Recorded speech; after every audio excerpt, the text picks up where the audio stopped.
Thank you very much and good evening. Thank you. Almost exactly 1 year ago today, during a presidential debate in Durham, New Hampshire, I said that if I weren't running for president, I'd be supporting John McCain. Well, I'm not running for president, and I do support John McCain.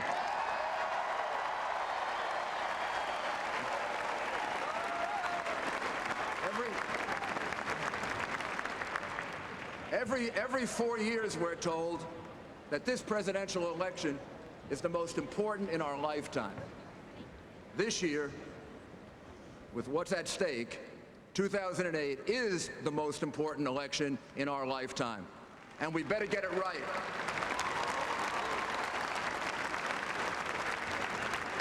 This already has been the longest presidential campaign in history, and sometimes, to me, it felt even longer. The American people realize this election represents a turning point.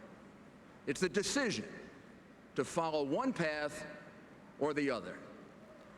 We, the people, the citizens of the United States, get to decide our next president. Not the left-wing media, not Hollywood celebrities, not anyone else, but the people of America.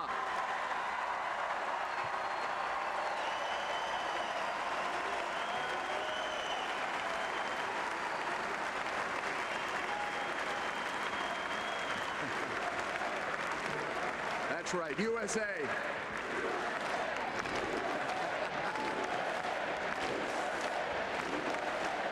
Thank you. Thank you. To those Americans who still feel torn in this election, I'd like to suggest one way to think about this to help make a choice in 2008. Think about it this way. You're hiring someone to do a job, an important job, a job that relates to the safety of yourself and your family. Imagine that you have two job applications in your hand with the name and the party affiliations blocked out. They're both good and patriotic men with very different life experiences that have led them to this moment of shared history. You've got to make this decision, and you've got to make it right. And you have to decide, who am I going to hire? On the one hand, you've got a man who's dedicated his life to the service of the United States. He's been tested time and again by crisis. He has passed every test.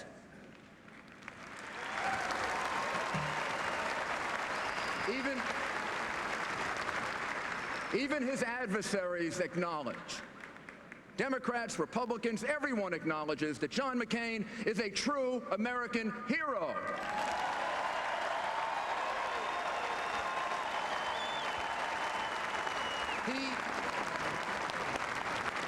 He loves America as we all do, but he has sacrificed for it as few do.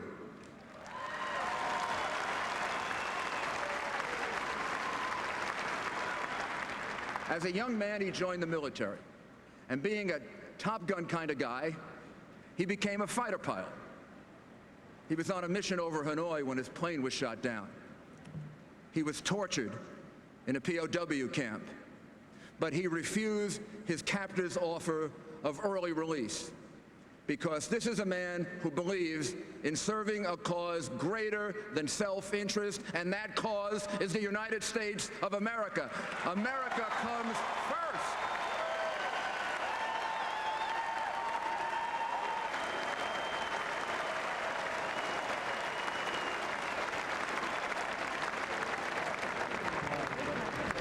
He has proved his commitment with his blood. He came home a national hero.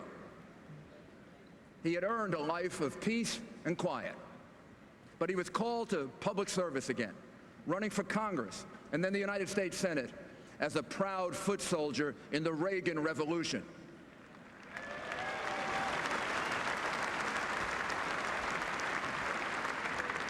His principled independence never wavered. He stood up to special interest. He fought for fiscal discipline and ethics reform and a strong national defense. That's the one choice. That's the one man. On the other hand, you have a resume from a gifted man with an Ivy League education. He worked as a community organizer. What?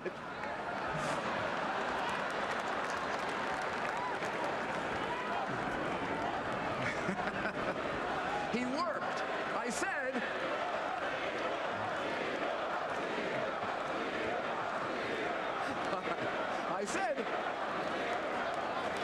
okay.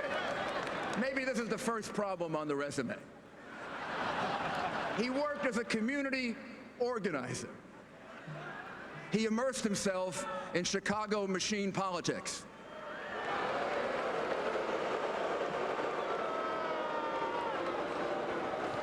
Then he ran for the state legislature, and he got elected.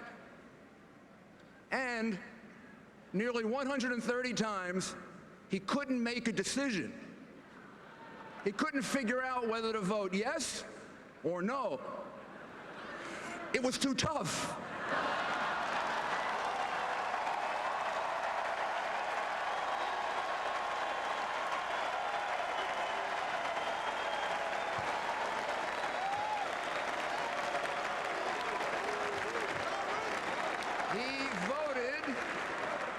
He voted present.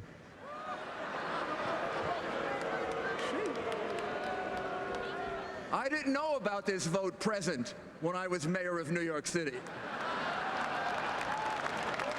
Sarah Palin didn't have this vote present when she was mayor or governor. You don't get present. Doesn't work in an executive job. For President of the United States, it's not good enough to be present. You have to make a decision.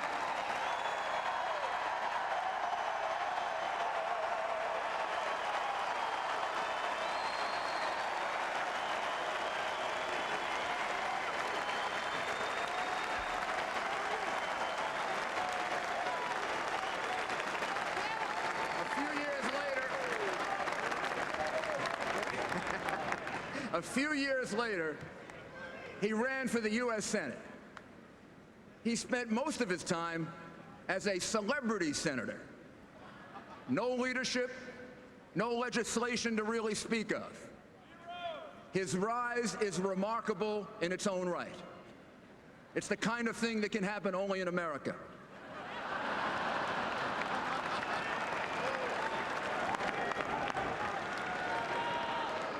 But he's never run a city, he's never run a state, he's never run a business, he's never run a military unit, he's never had to lead people in crisis.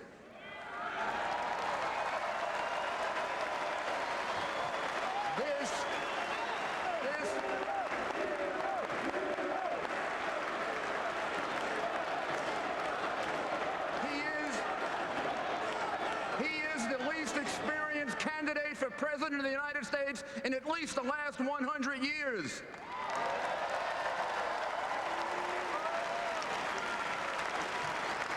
Not a personal attack, a statement of fact. Barack Obama has never led anything, nothing, nada. Nada. Nothing.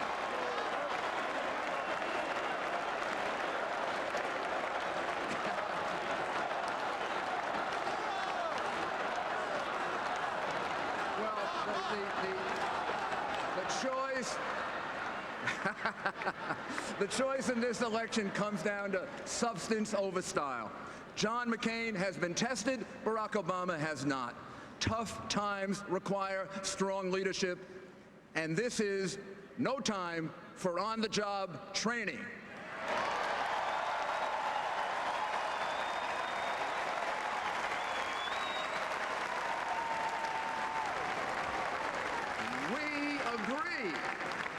We agree with Joe Biden. One time. when he said that until he flip-flopped and changed his position. And yes, being president means being able to answer that call at 3 in the morning. And that's the one time we agree with Hillary. Got it. I bet you never thought Hillary would get an applause at this convention. She can be right. Well, no one can look at John McCain and say that he's not ready to be commander-in-chief. He is, he's ready, and to us, this man has been tested over and over again, and we will be safe in his hands, and our children will be safe in his hands, and our country will be safe in the hands of John McCain. No doubt!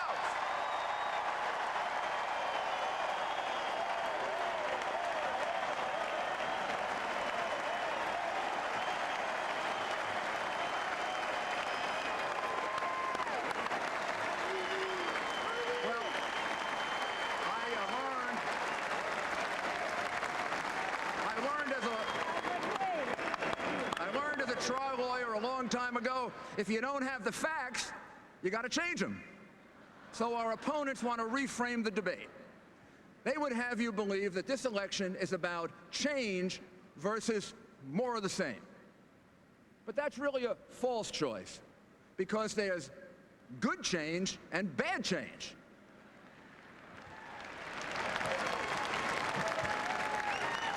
Because change is not a destination, just as hope is not a strategy.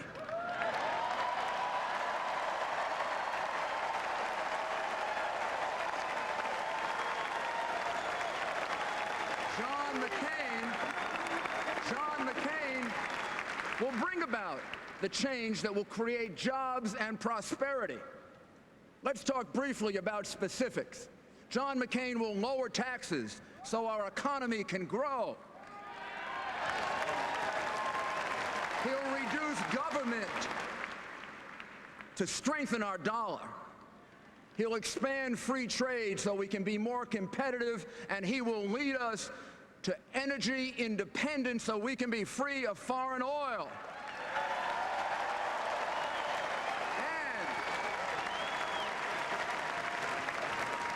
And he'll do it with an all-of-the-above approach, including nuclear power, and yes, offshore oil drilling.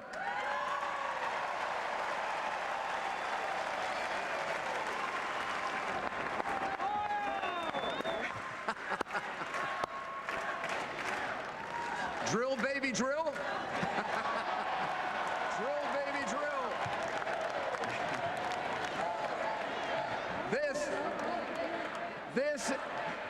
This is the kind of change. Hey, you guys are ready to break out. Woo!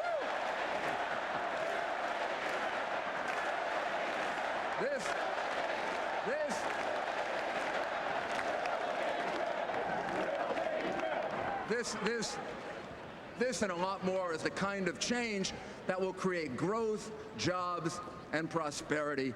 Not what they want to do: tax us more, increase the size of government, increase tariffs, hurt jobs, send jobs elsewhere. We need John McCain to save our economy and make sure it grows, but we need him for a more important purpose. There's one purpose that John McCain understands, Republicans understand, that overrides everything else. John McCain will keep us on offense against terrorism at home and abroad.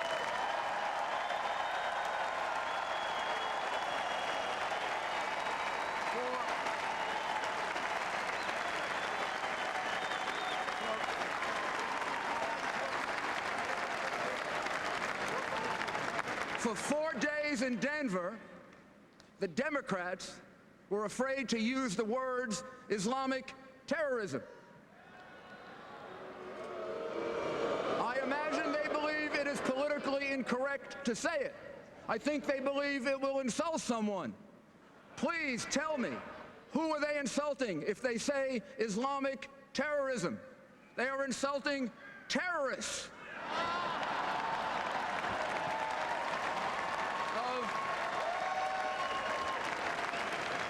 of great concern to me during those same 4 days in Denver, they rarely mentioned the attacks of September 11, 2001. They are in a state of denial about the biggest threat that faces this country. And if you deny it and you don't deal with it, you can't face it.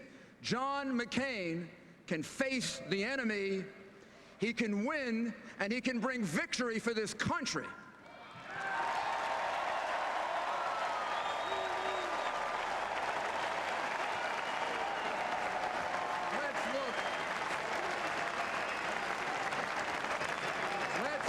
Just one example in a lifetime of principled stands that John McCain's brought about, his support for the troop surge in Iraq. The Democratic Party had given up on Iraq. And I believe, ladies and gentlemen, when they gave up on Iraq, they had given up on America.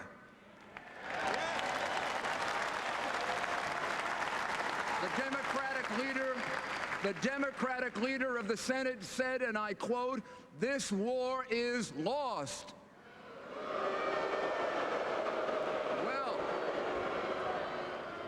Well, if America lost, who won? Al-Qaeda, bin Laden?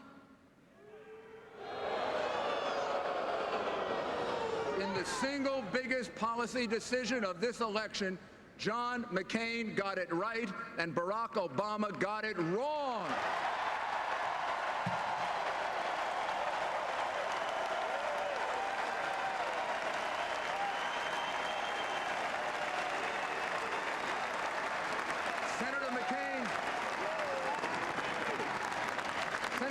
Senator McCain was the candidate most associated with the surge, and it was unpopular. What do you think most other politicians would have done in a situation like this? They would have acted in their self-interest, and they would have changed their position in order to win an election. How many times have we seen Barack Obama do this? Obama promised to take public financing for his campaign until he broke his promise. Obama was against wiretapping before he voted for it. When speaking to a pro-Israeli group, Obama favored an undivided Jerusalem, like I favor and like John McCain favored. Well, he favored an undivided Jerusalem, don't get too excited, for one day until he changed his mind.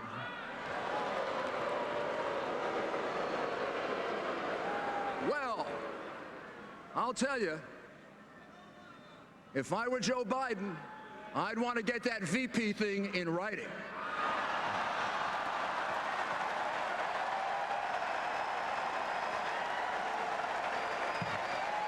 Good change. Our hero, our candidate, John McCain said, "I'd rather lose an election than a war." Why? Because that's John McCain.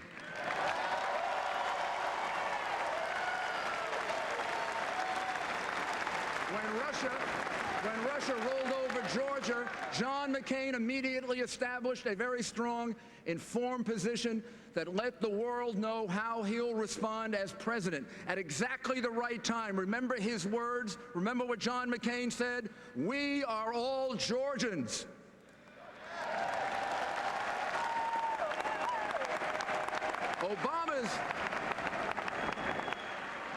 Talk about judgment. Let's look at what Obama did.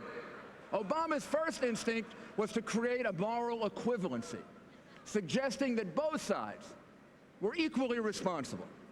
The same moral equivalency that he's displayed in discussing the Palestinian Authority and the State of Israel. Later, after discussing this with his 300 foreign policy advisors, he changed his position, and he suggested the United Nations Security Council could find a solution.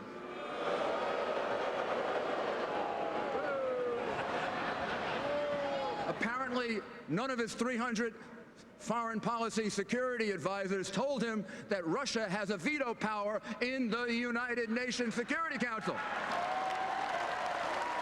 So,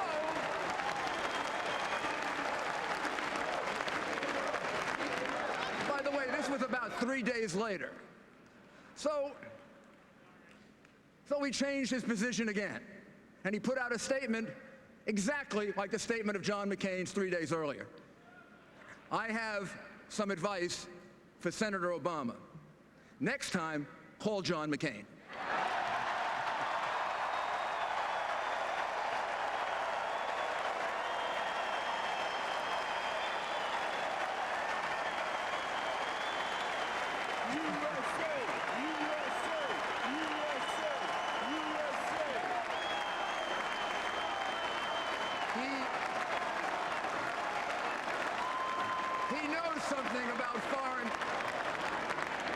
He knows something about foreign policy. Like Ronald Reagan, John McCain will enlarge our party, open it up to lots of new people. In choosing Governor Sarah Palin as his running mate, John McCain has chosen for the future.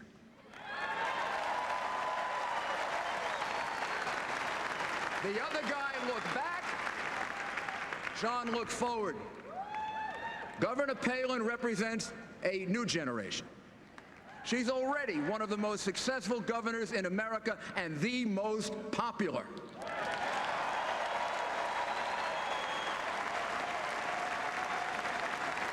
And she's already had more executive experience than the entire Democratic ticket combined.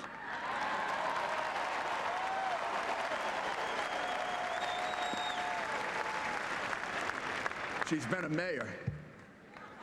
I love that.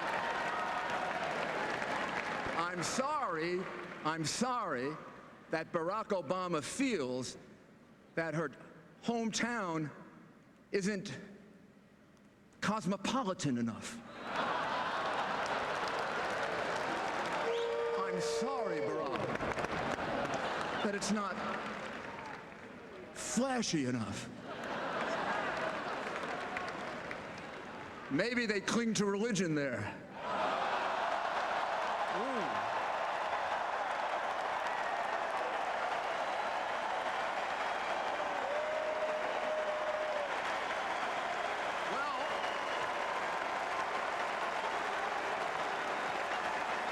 Well, first day,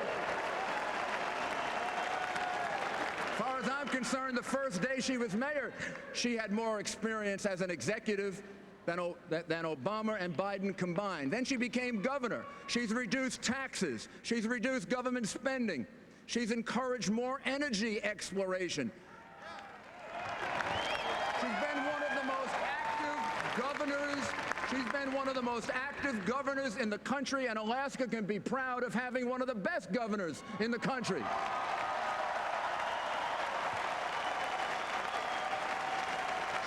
She's got an 80% approval rating. You never get that in New York City. Wow. As U.S. Attorney, a former U.S. Attorney, I'm very impressed the way she took on corruption in Alaska, including corruption in the Republican Party. This is a woman who has no fear. This is a woman who stands up for what's right.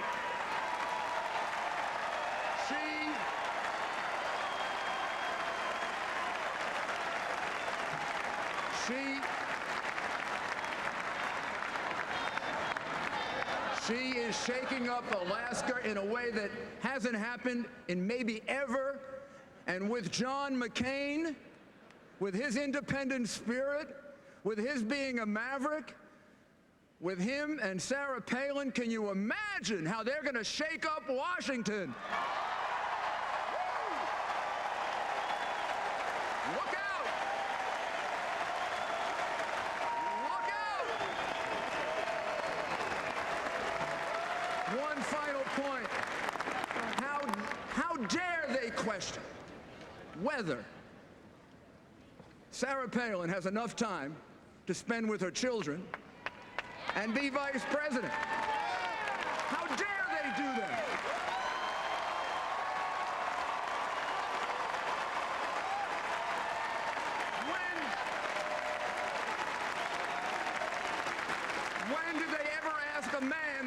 question.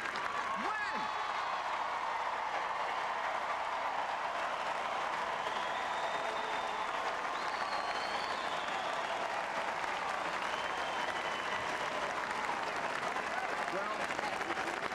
Well, we're at our best when we are expanding freedom. We're the party that has expanded freedom from the very beginning, from ending slavery to making certain that people have freedom here and abroad.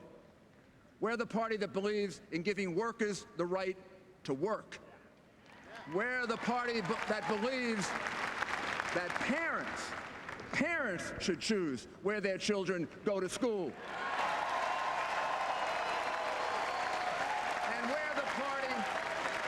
And we're the party that unapologetically believes in America's success. A shining city on a hill, a beacon of freedom that inspires the world. That's what our party is dedicated to. So, my fellow Americans, we get a chance to elect one of our great heroes and a great American. He will be an exceptional president. He will have with him an exceptional woman who has already proven that she can reform and that she can govern. And now the job is up to us. Let's get John McCain and Sarah Palin elected, and let's shake up Washington and move this country forward. God bless America. Thank you.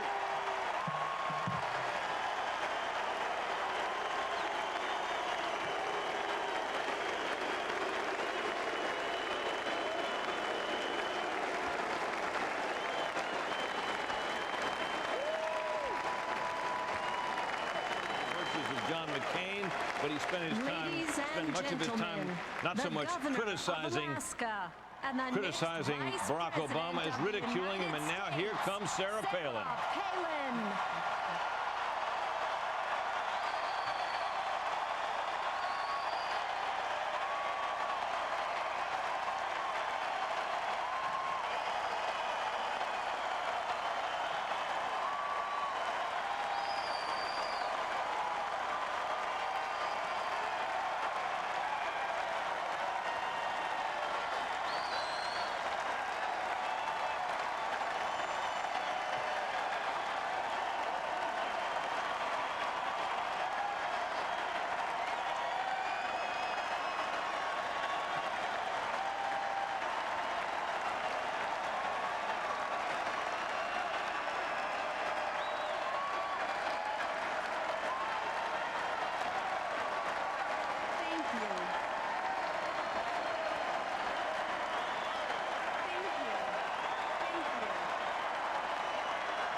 Presuming that the crowd will quiet down long enough for Sarah Palin to be able to deliver the speech.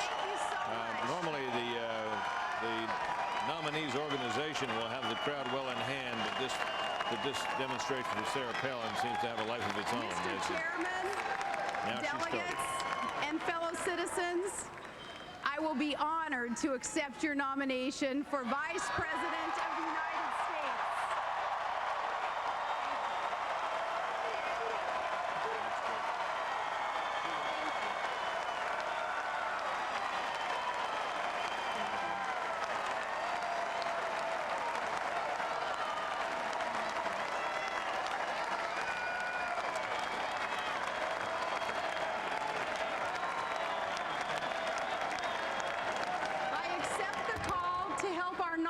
For president to serve and defend America, and I accept the challenge of a tough fight in this election against confident opponents at a crucial hour for our country. And I accept the privilege of serving with a man who has come through much harder missions and met far graver challenges and knows how tough fights are won, the next President of the United States, John S. McCain.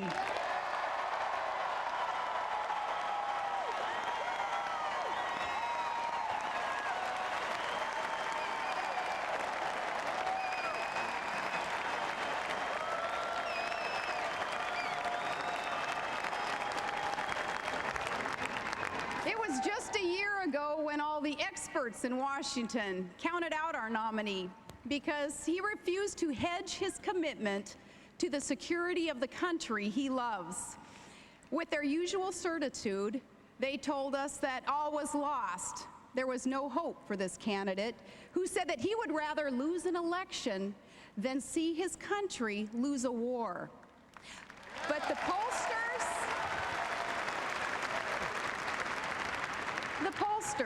and the pundits, they overlooked just one thing when they wrote him off.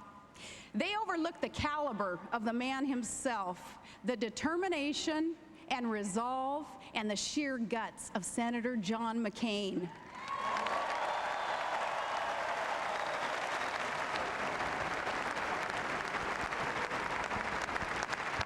The voters knew better, and maybe that's because they realize there's a time for politics and a time for leadership, a time to campaign and a time to put our country first.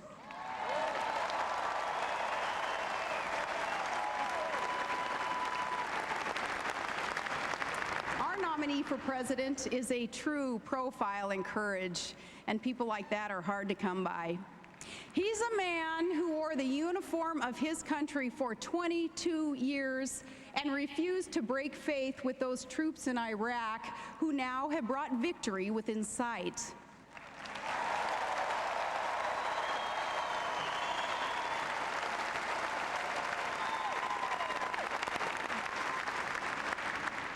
And as the mother of one of those troops, that is exactly the kind of man I want as Commander-in-Chief.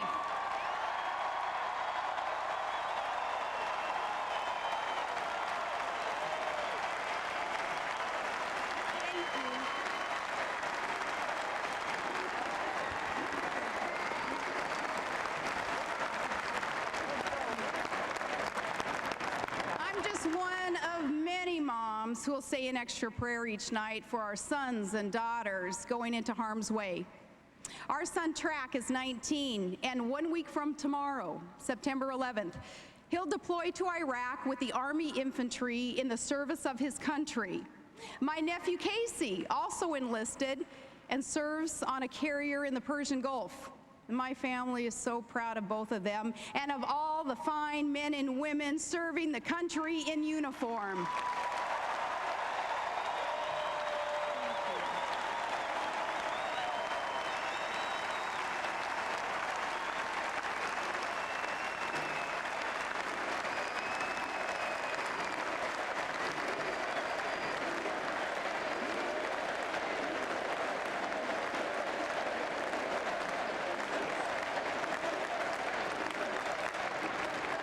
So Track is the eldest of our 5 children. And our family, it's 2 boys and 3 girls in between. My strong and kind-hearted daughters, Bristol and Willow and Piper.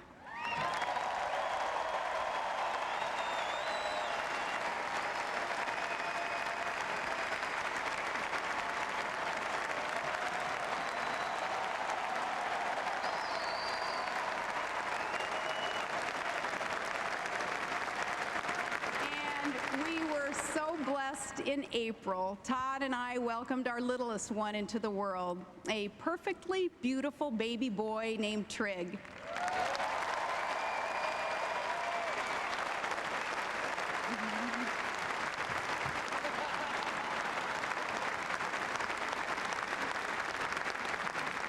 You know, from the inside, no family ever seems typical, and that's how it is with us. Our family has the same ups and downs as any other, the same challenges and the same joys. Sometimes even the greatest joys bring challenge. And children with special needs inspire a very, very special love. To the families of special needs,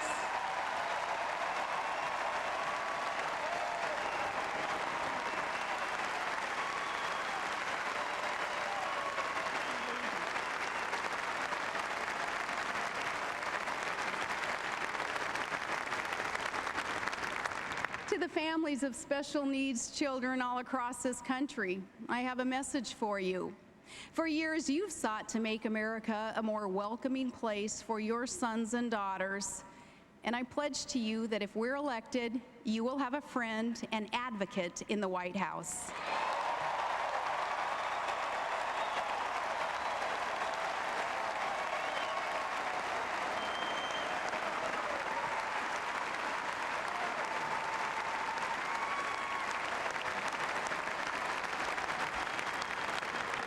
And Todd is a story all by himself. He's a lifelong commercial fisherman and a production operator in the oil fields of Alaska's North Slope, and a proud member of the United Steelworkers Union. And Todd is a world champion snow machine racer.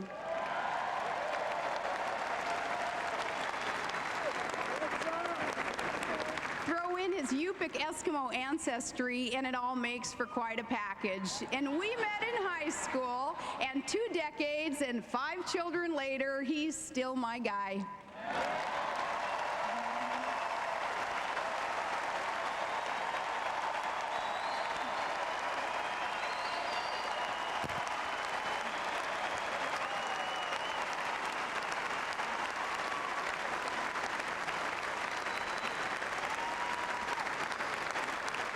My mom and dad both worked at the elementary school in our small town, and among the many things I owe them is a simple lesson that I've learned, that this is America, and every woman can walk through every door of opportunity, and my parents are here tonight.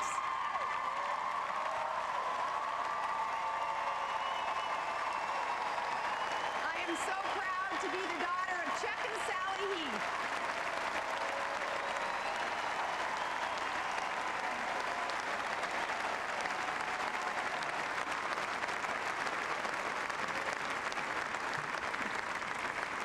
Long ago, a young farmer and a haberdasher from Missouri, he followed an unlikely path. He followed an unlikely path to the vice presidency. And a writer observed, "We grow good people in our small towns with honesty and sincerity and dignity." And I know just the kind of people that writer had in mind when he praised Harry Truman. I grew up with those people. They're the ones who do some of the hardest work in America, who grow our food and run our factories and fight our wars. They love their country in good times and bad, and they're always proud of America.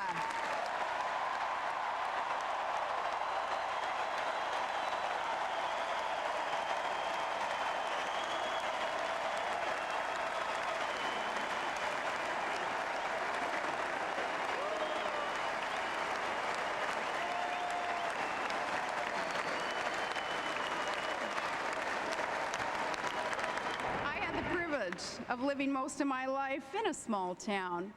I was just your average hockey mom and signed up for the PTA.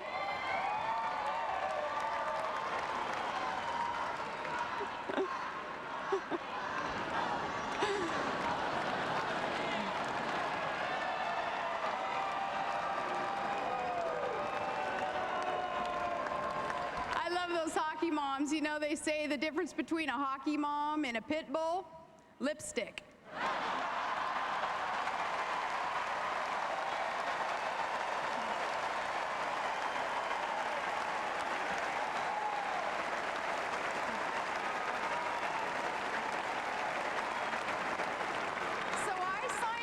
the PTA because I wanted to make my kids' public education even better.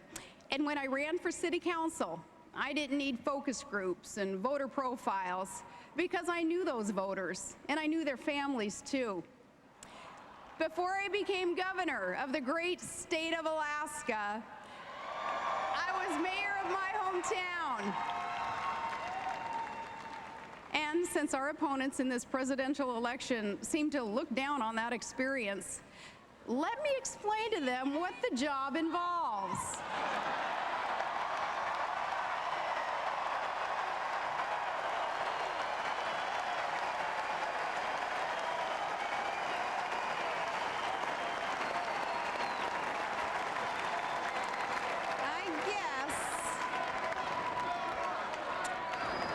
I guess a small-town mayor is sort of like a community organizer, except that you have actual responsibilities.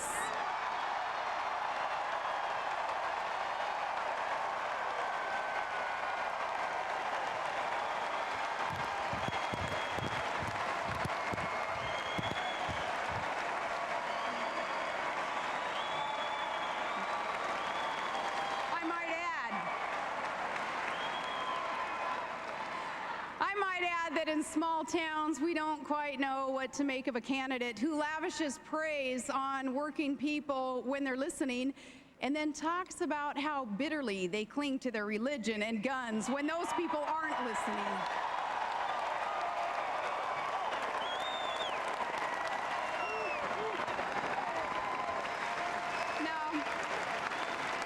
We tend to prefer candidates who don't talk about us one way in Scranton and another way in San Francisco.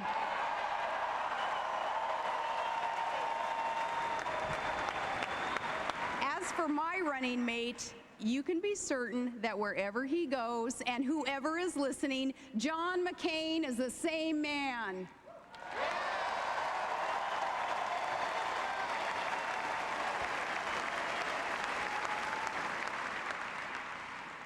Well, I'm not a member of the permanent political establishment. And I've learned quickly these last few days that if you're not a member in good standing of the Washington elite, then some in the media consider a candidate unqualified for that reason alone. But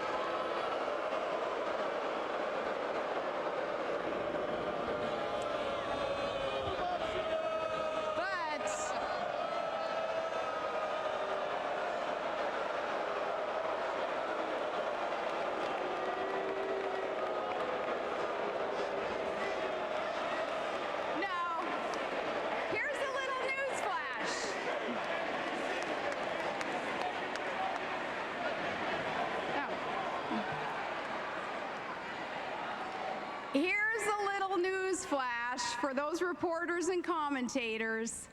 I'm not going to Washington to seek their good opinion. I'm going to Washington to serve the people of this great country.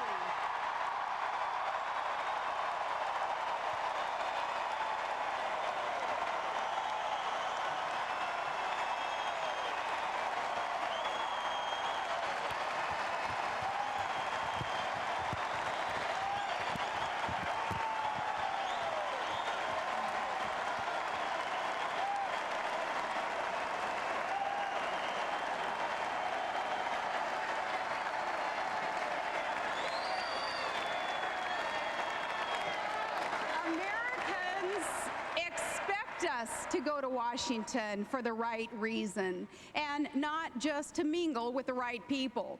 Politics isn't just a game of clashing parties and competing interests.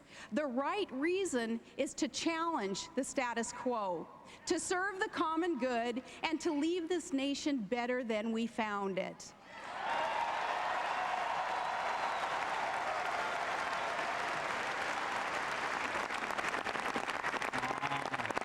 No one expects us all to agree on everything, but we are expected to govern with integrity and goodwill and clear convictions and a servant's heart. And I pledge to all Americans that I will carry myself in this spirit as Vice President of the United States.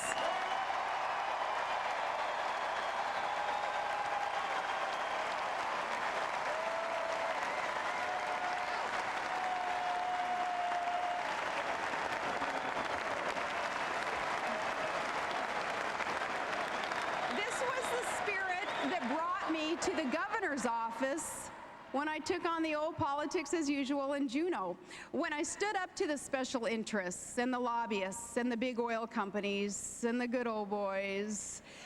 Suddenly, I realized that sudden and relentless reform never sits well with entrenched interests and power brokers. That's why true reform is so hard to achieve. But with the support of the citizens of Alaska, we shook things up.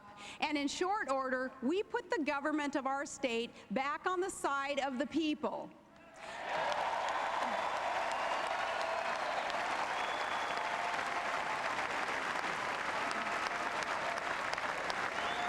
I came to office promising major ethics reform to end the culture of self-dealing. And today that ethics reform is the law.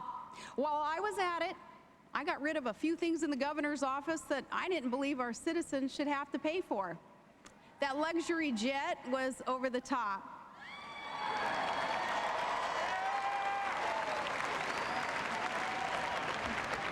I put it on eBay.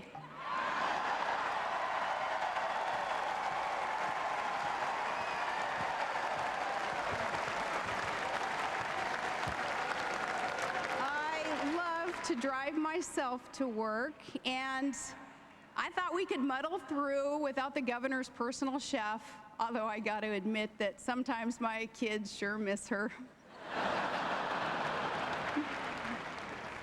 I came to office promising to control spending by request if possible, but by veto if necessary. Senator McCain also he promises to use the power of veto in defense of the public interest.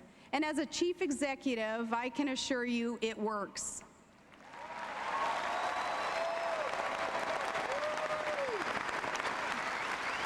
Our state budget is under control. We have a surplus.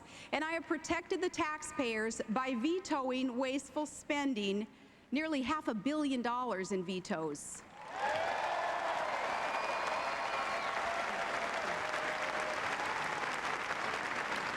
We suspended the state fuel tax and championed reform to end the abuses of earmark spending by Congress. I told the Congress, thanks but no thanks on that bridge to nowhere.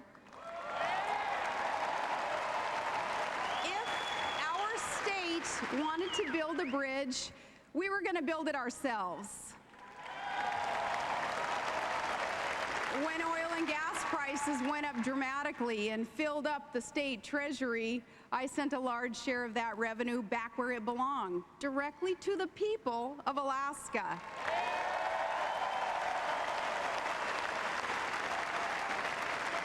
And despite fierce opposition from oil company lobbyists who kind of like things the way that they were, we broke their monopoly on power and resources. As governor, I insisted on competition and basic fairness to end their control of our state and return it to the people.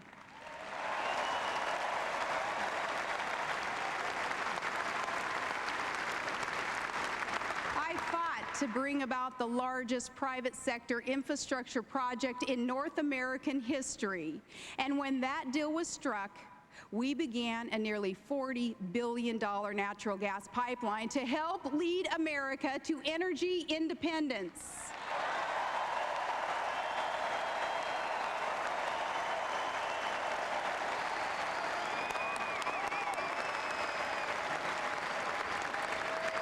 That pipeline, when the last section is laid and its valves are open, will lead America one step farther away from dependence on dangerous foreign powers that do not have our interests at heart. The stakes for our nation could not be higher. When a hurricane strikes in the Gulf of Mexico, this country should not be so dependent on imported oil that we're forced to draw from our strategic petroleum reserve. and families cannot throw more and more of their paychecks on gas and heating oil. With Russia wanting to control a vital pipeline in the Caucasus and to divide and intimidate our European allies by using energy as a weapon, we cannot leave ourselves at the mercy of foreign suppliers.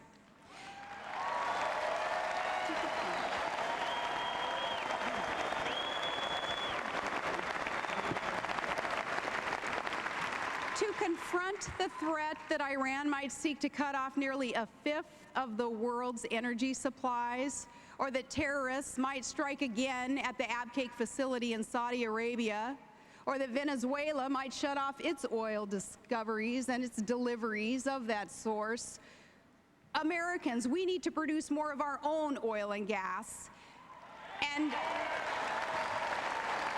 take it from a gal who knows the North Slope of Alaska.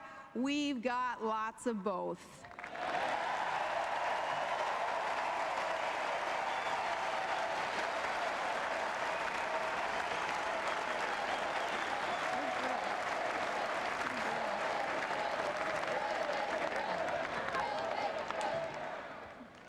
Our opponents say again and again that drilling will not solve all of America's energy problems, as if we didn't know that already.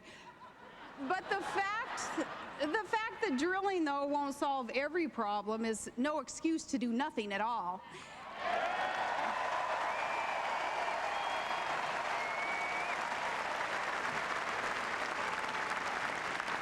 Starting in January, in a McCain-Palin administration, we're going to lay more pipelines and build more nuclear plants and create jobs with clean coal and move forward on solar, wind, geothermal, and other alternative sources. We need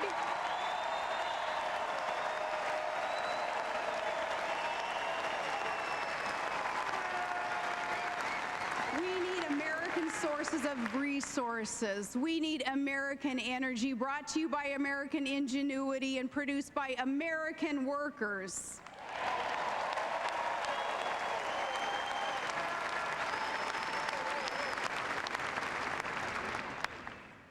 And now I've noticed a pattern with our opponent, and maybe you have too.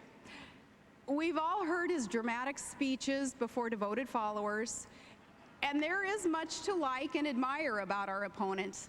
But listening to him speak, it's easy to forget that this is a man who has authored 2 memoirs, but not a single major law or even a reform, not even in the state Senate.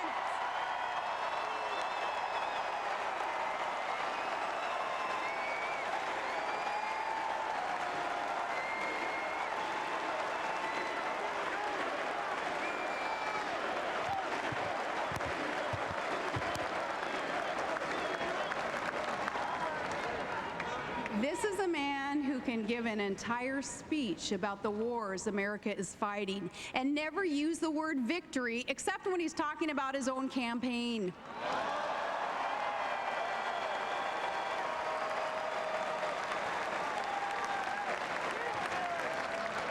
But when the cloud of rhetoric has passed, when the roar of the crowd fades away, when the stadium lights go out, and those styrofoam Greek columns are hauled back to some studio lot,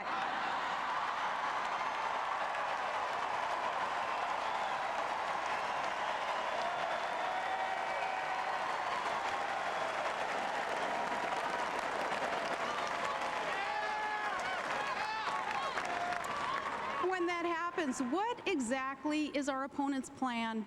What does he actually seek to accomplish after he's done turning back the waters and healing the planet? The answer is to make government bigger and take more of your money and give you more orders from Washington and to reduce the strength of America in a dangerous world. America needs more energy. Our opponent is against producing it. Victory in Iraq is finally in sight, and he wants to forfeit. Terrorist states are are seeking nuclear weapons without delay. He wants to meet them without preconditions. Al-Qaeda terrorists still plot to inflict catastrophic harm on America, and he's worried that someone won't read them their rights.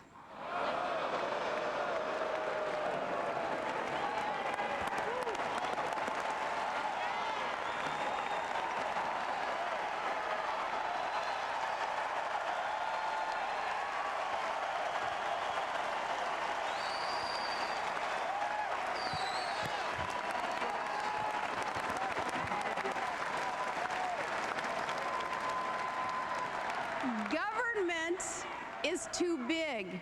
He wants to grow it. Congress spends too much money. He promises more. Taxes are too high, and he wants to raise them. His tax increases are the fine print in his economic plan. And let me be specific. The Democratic nominee for president supports plans to raise income taxes and raise payroll taxes and raise investment income taxes and raise the death tax and raise business taxes and increase the tax burden on the American people by hundreds of billions of dollars.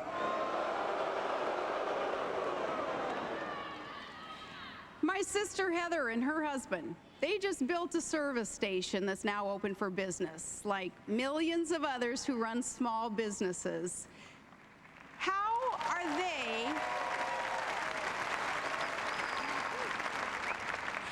going to be better off if taxes go up? Or maybe you are trying to keep your job at a plant in Michigan or in Ohio. Or you're trying to create jobs from clean coal from Pennsylvania or West Virginia.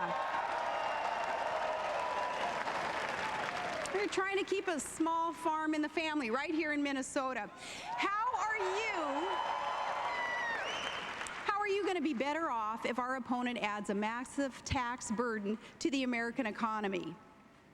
Here's how I look at the choice Americans face in this election.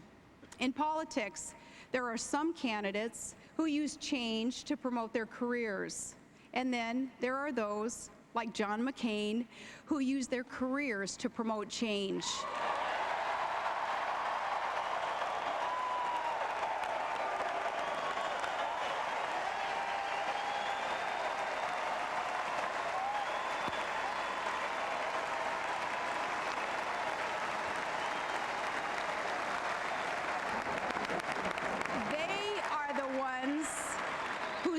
Appear on laws and landmark reforms, not just on buttons and banners or on self-designed presidential seals.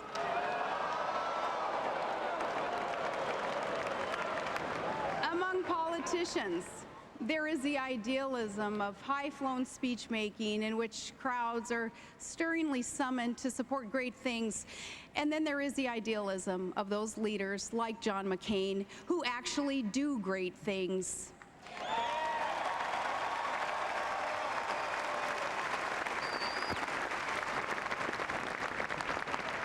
They're the ones who are good for more than talk, the ones that we've always been able to count on to serve and to defend America. Senator McCain's record of actual achievement and reform helps explain why so many special interests and lobbyists and comfortable committee chairmen in Congress have fought the prospect of a McCain presidency from the primary election of 2000 to this very day. Our nominee doesn't run with the Washington herd. He's a man who's there to serve his country and not just his party, a leader who's not looking for a fight, but sure isn't afraid of one either.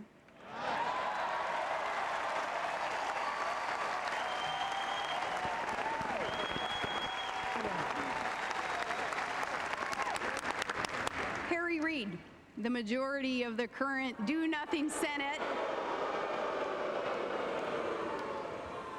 he not long ago summed up his feelings about our nominee. He said, quote, "I can't stand John McCain. Ladies and gentlemen, perhaps no accolade we hear this week is better proof that we've chosen the right man."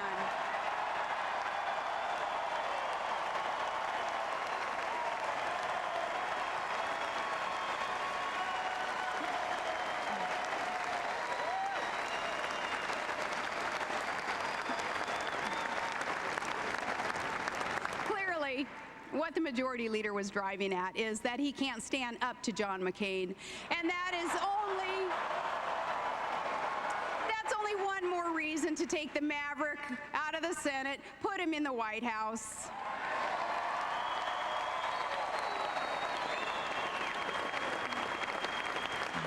My fellow citizens, the American presidency is not supposed to be a journey of personal discovery.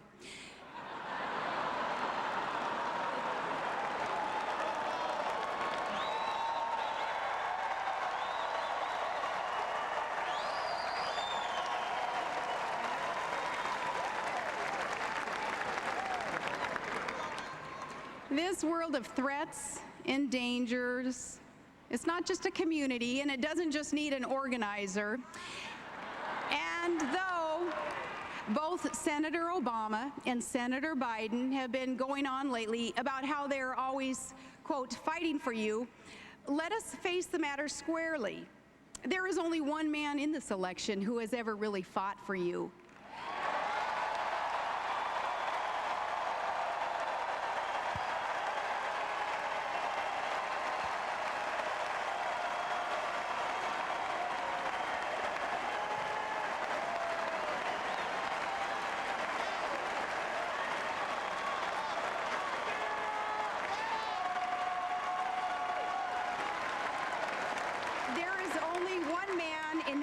Who has ever really fought for you in places where winning means survival and defeat means death. And that man is John McCain.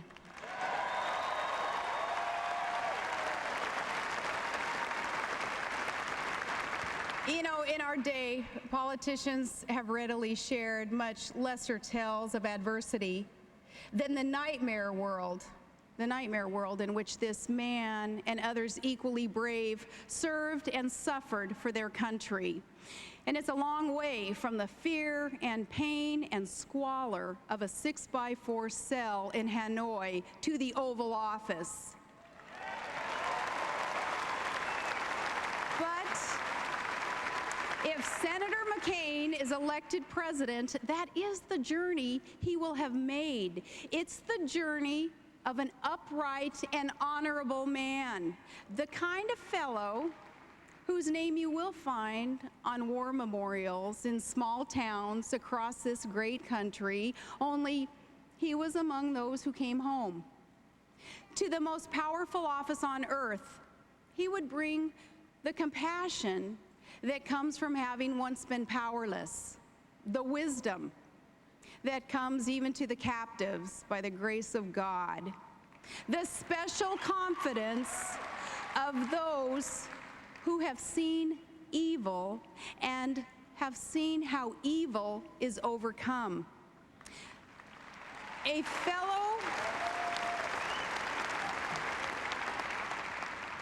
fellow prisoner of war, a man named Tom Moe of Lancaster, Ohio.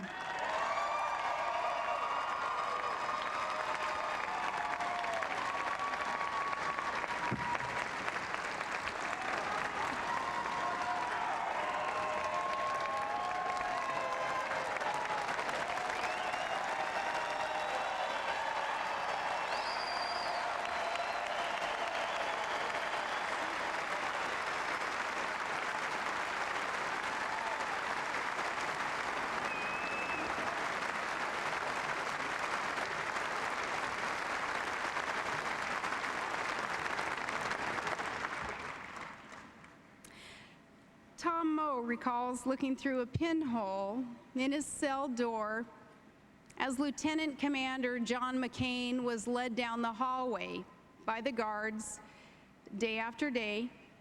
And the story is told when McCain shuffled back from torturous interrogations, he would turn toward Moe's door and he'd flash a grin and a thumbs up as if to say, "We're going to pull through this." My fellow Americans, that is the kind of man America needs to see us through the next 4 years.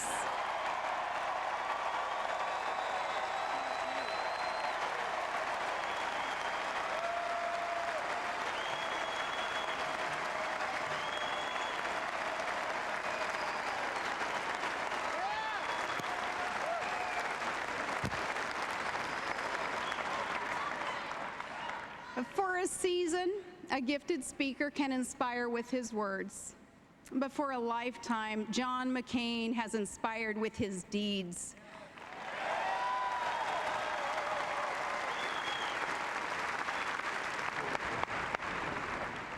If character is the measure in this election, and hope the theme, and change the goal we share, then I ask you to join our cause. Join our cause and help America elect a great man as the next President of the United States.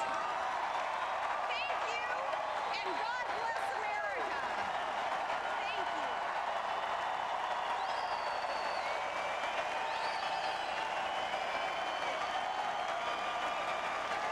And so Sarah Palin, on a stage and under circumstances that might have caused another rookie politician on the national stage knees to knock, comes out here and wows these delegates with a speech that lasted a little bit beyond the 11 o'clock hour in the East that it was expected to conclude. But you can see by the person on that stage that while she may be a rookie, this is no rookie politician. She delivered her speech, it is fair to say, with a sense of poise and with a knack for timing that appeared to be the mark of an old pro. And you see her there on the stage now, fully comfortable in the element, obviously before thundering supporters who were predisposed to like her for sure, but nonetheless, under circumstances, it might have been daunting to others. She seemed to love every second of it. And here come members of her family. Senator McCain is in the hall and is expected to make an appearance and join her shortly. She introduced her family in the early going. There were some rather sweet pictures of her sons and daughters and of her little child, their latest little child, Trig, who she holds in her arms now. He, of course, is a Down syndrome baby, so adorable and sweet in the way those children always are. But she did not refrain or hold back in any way from comments about Barack Obama. I guess a small-town mayor, she said, is sort of like a community organizer, except that you have actual responsibilities. Oh, how the crowd loved that. Here's a little news flash, she said, for all those reporters and commentators. I'm not going to Washington to seek their good opinion. I'm going to Washington to serve the people of this country. Americans expect us to go to Washington for the right reasons and not just to mingle with the right people. And here now comes the nominee himself.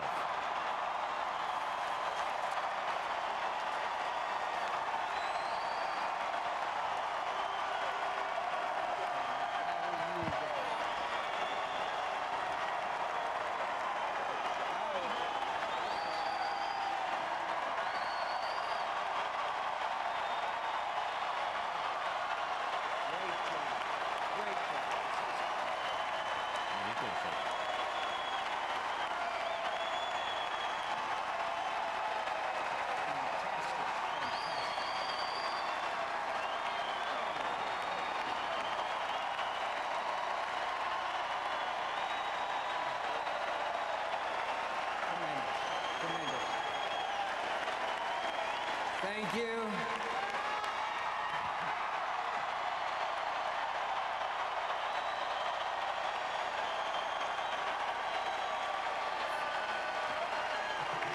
Don't you think we made the right choice for the next Vice President of the United States?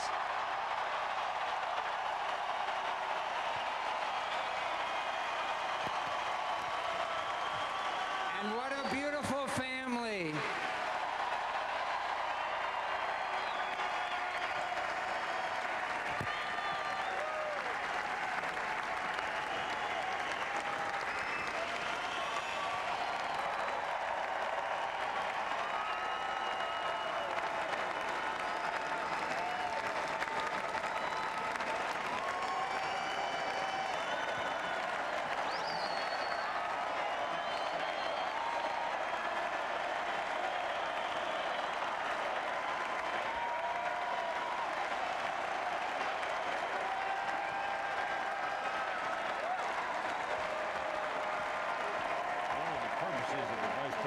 Candidate in certain years is to unite the party and unite the convention.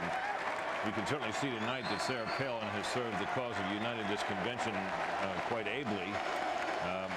One presumes, although it's impossible to say with perfect certitude, that she has had the same effect on the party, and she certainly has galvanized elements of the party and behind McCain, particularly in the conservative wing of the party, which had not been so enthusiastic for him before. Of course, the other test, or one of the other key tests, is whether the person appears ready to be President of the United States in a heartbeat. And it's impossible to tell from a couple of speeches, but speaking and voting is what politicians often do, and speak and vote and decide. It seems clear that she's able to speak. No doubt about that tonight.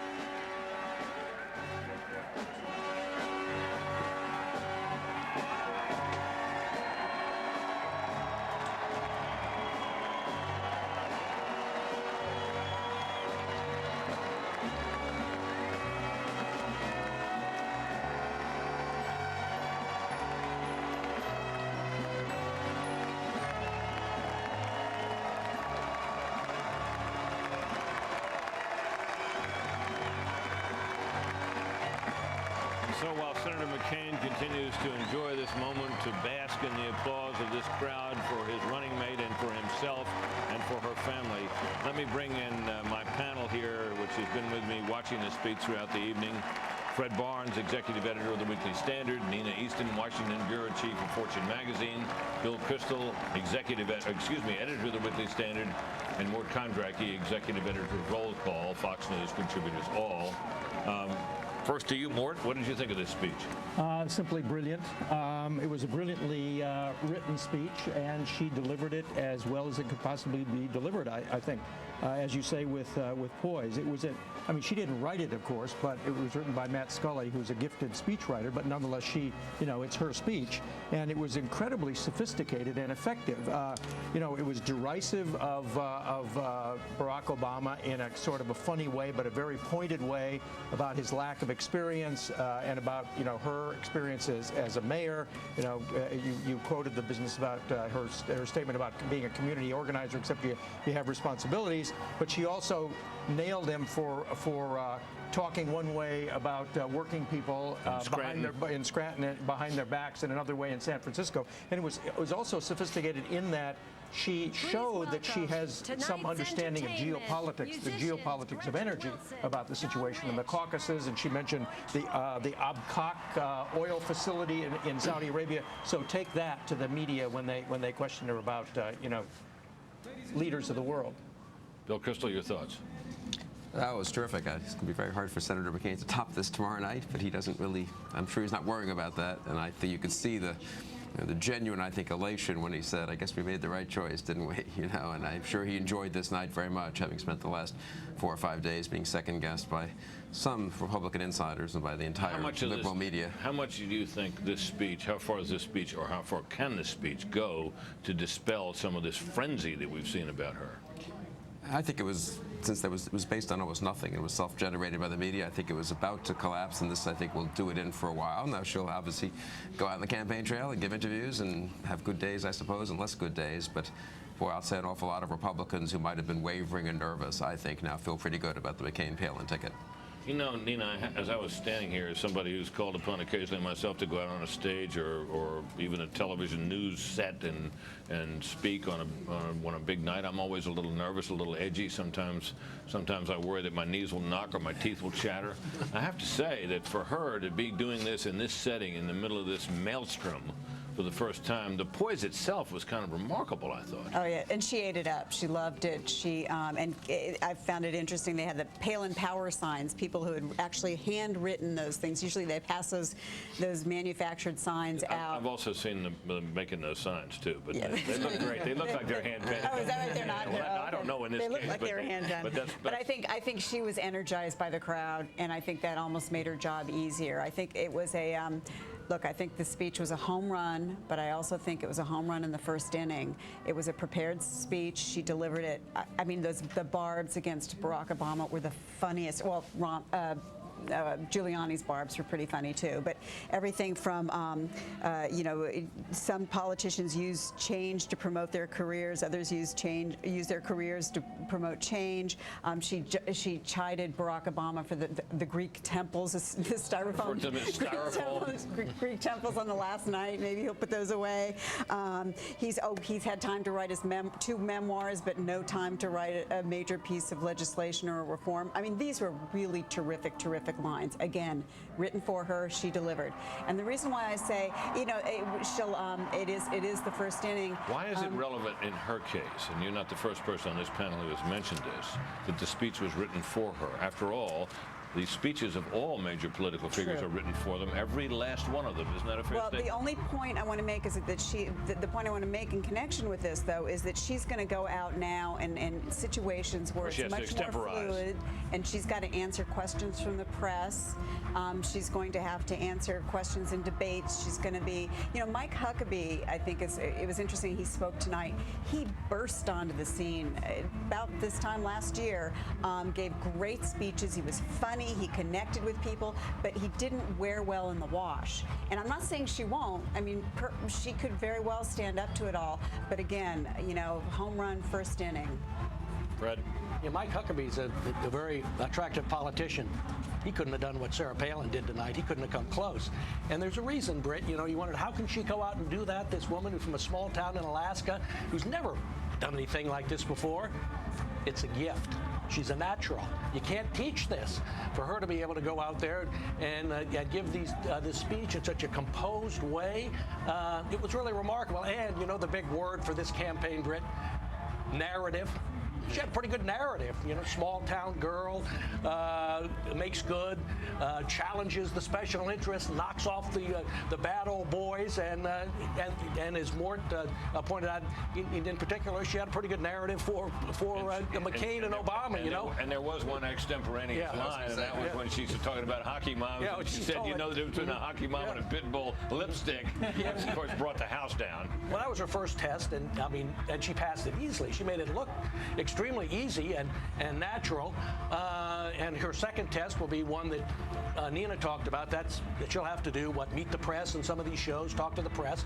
Then comes Joe Biden in the vice presidential debate on October 2nd. And here's my thought on that, going back to what Rudy Giuliani said, his speech before hers, when he said, just imagine when the McCain, Palin people get to Washington, how they can shake things up. And he said, look out, look out.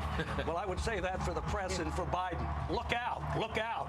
Let's get some thoughts now from Chris Wallace, who is down there with his guest, the host of Fox News Sundays, joined by Fox News contributor Carl Rove. Chris? Thanks so much, Fred. And I don't think it's overstating it to say, being right here on the floor, that a star was born tonight, a new star in the political galaxy. Carl, I'm reminded of that scene from Butch Cassidy in the Sundance Kids, where Paul Newman and Robert Redford keep looking at this posse chasing them and saying, who are those guys? Who is that woman? Yeah. Well, tonight she set out to do 3 things, and I think she achieved them. She was set out to say, I'm an executive capable and comfortable of making decisions. I'm somebody who knows something about energy. And finally, she said, I'm willing to take on the traditional role of the vice presidential running mate, and that's the pit bull, the attack dog, only this is one with a smile on her face and in heels. I've been listening for the last 18 months to Republicans going after the Democrats. We covered all of the Republican debates, all the primaries. That's the single most compelling Republican argument I have heard in this election cycle. It was fabulous. And look, you're right. Somebody helped her write those. But I'll tell you this. You don't get a good speech like that unless the person who's going to give the speech helps you frame it, say it, and put it in the right way. Now, as a political operative, as somebody who, fine-tunes these things, did she do anything wrong? Well, I thought it had a little bit of a slow beginning. And talking about her family, she was sort of glancing over the issue that everybody's been talking about, the pregnancy of her teenage daughter. But no, look, this was a pretty good speech. Would you have told her to directly address that? She sort of glancingly touched on it when she said every family has challenges and every family has joys, and even some of the joys bring challenges with them. you know, it's a close call, but I think I would have been more. I would either been less explicit about it or more explicit about it. It struck me they were sort of out there and not. One last quick question. She talked about the experts in Washington with their normal certitude. I'm not going to Washington to please them. It almost seems like they've decided, with the help of the liberal media, to turn her into a cultural wedge issue. Is that a good idea? Well, I think it's more than that. It's the sort of the populism that John McCain has. Of, you know, I'm the outsider. I've never been comfortable inside the Senate, and she was signaling, I'm going to come there with that same kind of populist independent spirit as well. Carl Rove, thanks so much. Britt, it may have just been a speech, but it was a heck of a speech. Well, we all thought so up here as well, Chris. Thanks very much. We'll be back to you shortly. We're going to take a break, but before we do, let's get the reaction that we now have from the Obama campaign. This from Bill Burton, Obama campaign spokesman, quote, "The speech that Governor Palin gave was well delivered, but it was written by George Bush's speechwriter and sounds exactly like the same divisive partisan attacks we've heard from George Bush for the last 8 years. If Governor Palin and John McCain wanted to find changes voting with George Bush 90% of the time, that's their choice, but we don't think the American people are ready to take a 10% chance on change." Now, that is right out of the Obama playbook. Presumably, they will have a more detailed and perhaps more a less familiar response when they have a little more time to think about it. We'll be right back after a break. Chris Wallace will be back with us, and we'll hear from another Democratic spokesman when we return.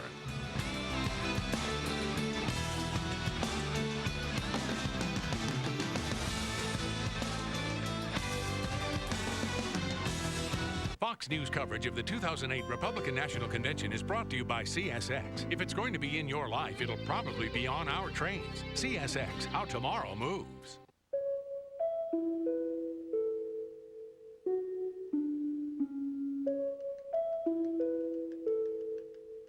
What can a car that gets 50 miles per gallon do for the environment? Not nearly as much as the car that's carrying it. Our trains can move a ton of freight 423 miles on 1 gallon of fuel. CSX, how tomorrow moves. The Michelob family of beers have won a ton of awards at American beer festivals. It's really the reward for the brewmaster of a job well done. Pale Ale, Meritzen, Amber Bock in particular has won all kinds of awards. Look at that. That's just absolutely beautiful. Yeah, it's really nice to go up to the beer festivals and get recognized for your hard work. We love the awards, but most of all, we love our beer. There's a family behind the Michelob family of beers. Michelob, crafting a better beer. You wanted it to work out here. You wanted it to work right now. You wanted free weekends and free hands. You wanted it to do more and cost less. You wanted your email, text messages, GPS, and MP3s. Your favorite websites, your favorite colors. And tomorrow, you'll want even more. Okay.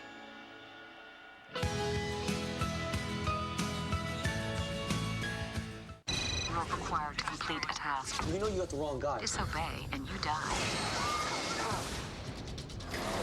Slow down, the light's red. Don't slow down. The lights are all turning green.